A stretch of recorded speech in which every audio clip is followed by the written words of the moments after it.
नमस्कार फ्रेंड्स, आज हम लोग प्रोटेक्टिव पैनल के बारे में बात करेंगे।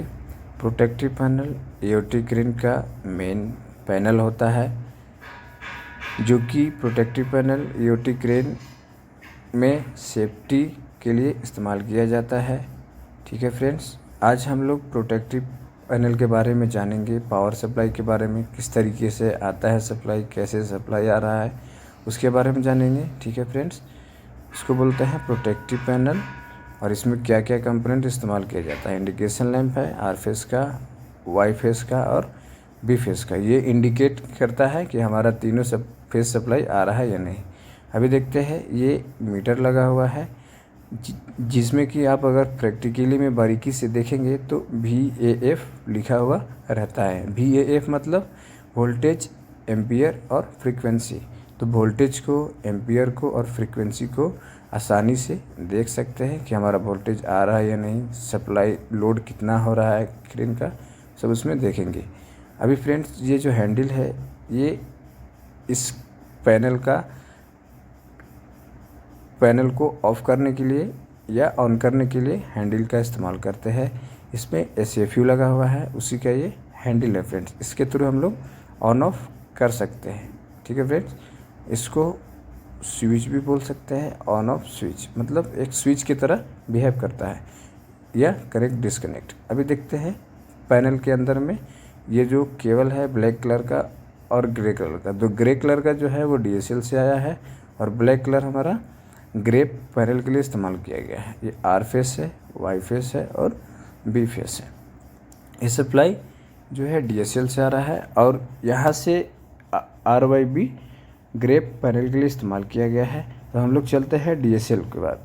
ये देखिए, आप देख पा रहे होंगे DSL। तो DSL का फुल फॉर्म होता है फ्रेंड्स डाउन सॉफ्ट लीड, और जो ऊपर में लगा हुआ है DSL के ऊपर में इंगल टाइप का है, उसको बोलते हैं DSL। और जो इंगल के ऊपर में जो लगा हुआ है उसको बोलते हैं पावर कलेक्टर। ठीक है, पावर कलेक्टर क्या काम करता है, ये जो इंगल है इसके ऊपर स्लाइड करता है, मतलब कि स्लाइडली चलता है, इसमें फिक्स नहीं रहता है। जैसे एक केबल को हम सप्लाई देते हैं, MCB में सप्लाई देते हैं तो उसको फिक्स कर देते हैं, तो यहाँ पे ये फिक्स नहीं रहता है, ये पावर कलेक्टर के थ्रू मूविंग करता है और इसके थ्रू आसानी से हम लोग सप्लाई को प्रोटेक्टिव पैनल तक लेके जाते हैं।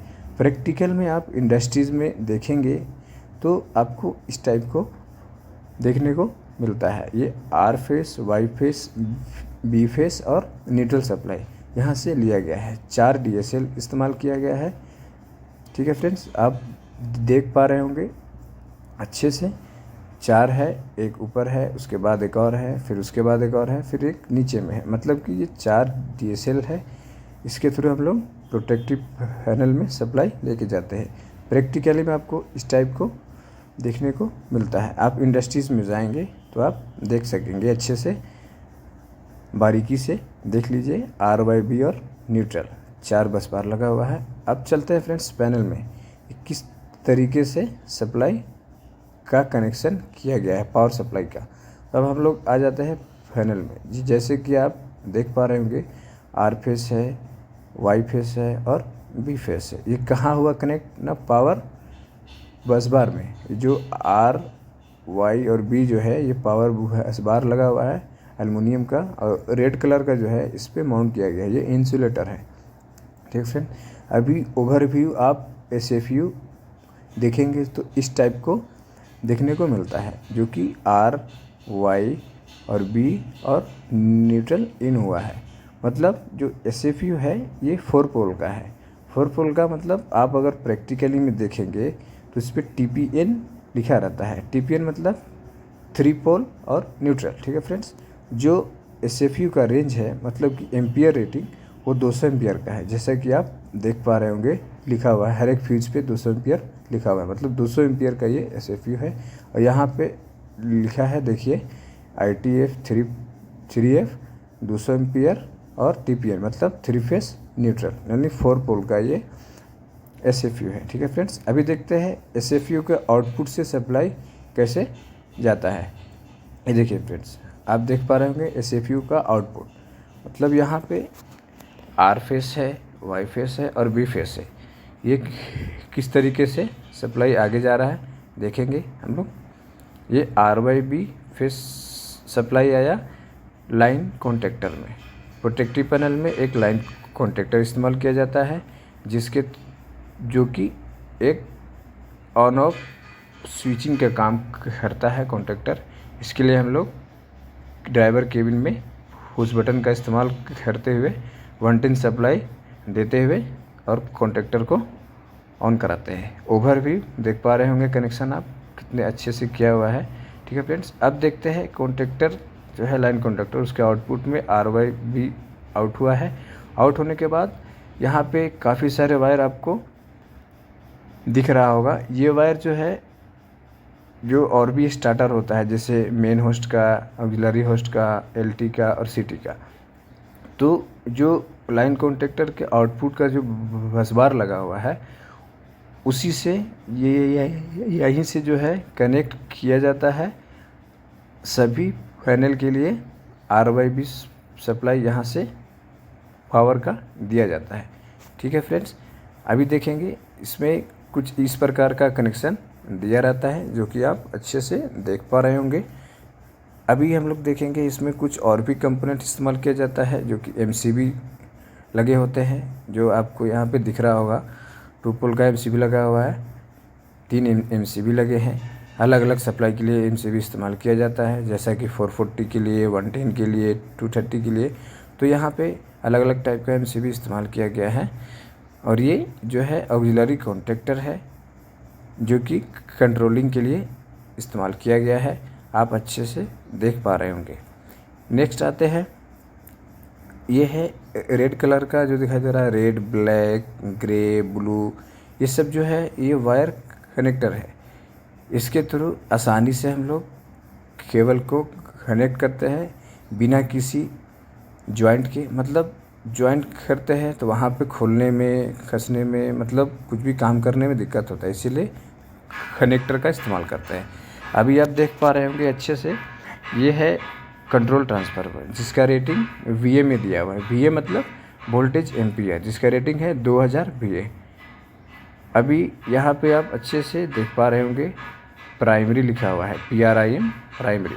0 कॉमन, 0 है, कॉमन है, 400 वोल्ट है, 415 वोल्ट है। मतलब आपके इंडस्ट्रीज में जितना सप्लाई आ रहा है उसके अकॉर्डिंग हम यहाँ पे कनेक्शन करते हैं।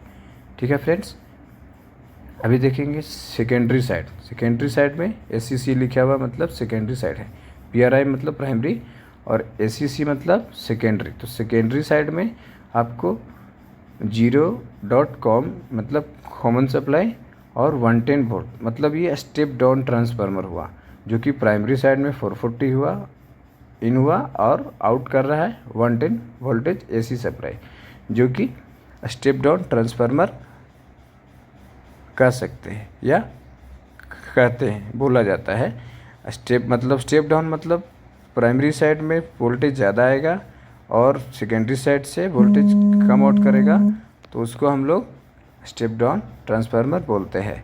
अभी फ्रेंड्स देख लेंगे ओवरऑल इसमें और भी कंपोनेंट्स इस्तेमाल किया जाता है, जैसा कि ऊपर में आप देख पा रहे होंगे ये स्क्वायर टाइप के जो है रेड कलर का ये CT लगा हुआ है। CT का फुल फॉर्म होता है करंट ट्रांसफार्मर। ये करंट को मेजरिंग करने का काम करता है। इसके सेकेंडरी साइड से 2 वायर आउट होते हैं हर CT से, तो 3 CT लगा हुआ है, तो 3 CT से 6 वायर आउट हुए हैं। और ये मीटर लगा हुआ है। मीटर में क्या, जैसा कि हम लोगों ने बाहर में देखा था स्टार्टिंग में VAF, तो वोल्टेज एम्पियर फ्रीक्वेंसी, तो न्यूट्रल V1 V2 V3 मतलब RYB फेज सप्लाई इन होगा और न्यूट्रल इन होगा। और RYB का जो CT का जो सप्लाई है कनेक्शन है वो इसी मीटर में कनेक्शन देते हैं, जिससे कि करंट मेजरिंग करने में आसानी होती है। और इस मीटर में ऑक्सिलरी सप्लाई देते हैं। अलग अलग तरीके का मीटर इस्तेमाल किया जाता है। अभी यहाँ पे इस्तेमाल किया गया है जिसका रेंज जो है 8 वोल्ट से लेके 230 वोल्ट AC या DC। आप इसमें DC सप्लाई भी दे सकते हैं, AC सप्लाई भी दे सकते हैं, जो कि मेंशन किया हुआ है। इसमें कोई दिक्कत नहीं है। ठीक है, हम लोग यहाँ पे कितना वोल्ट इस्तेमाल कर रहे हैं वो देख लेते हैं। तो ऑक्सिलरी सप्लाई में 2 वायर इन हुआ है, एक 0 वोल्ट जो कि वाइट कलर का वायर है, और एक जो है येलो कलर का है जो कि 110 सप्लाई, मतलब हम लोग 110 वोल्ट एसी ऑक्सिलरी सप्लाई इस मीटर को दे रहे हैं, इसलिए कि मीटर हमारा ऑन हो सके। ठीक है फ्रेंड्स, उसके बाद करंट मेजरिंग, वोल्टेज, फ्रीक्वेंसी इसमें शो करेगा। ठीक है फ्रेंड्स, थैंक यू फ्रेंड्स।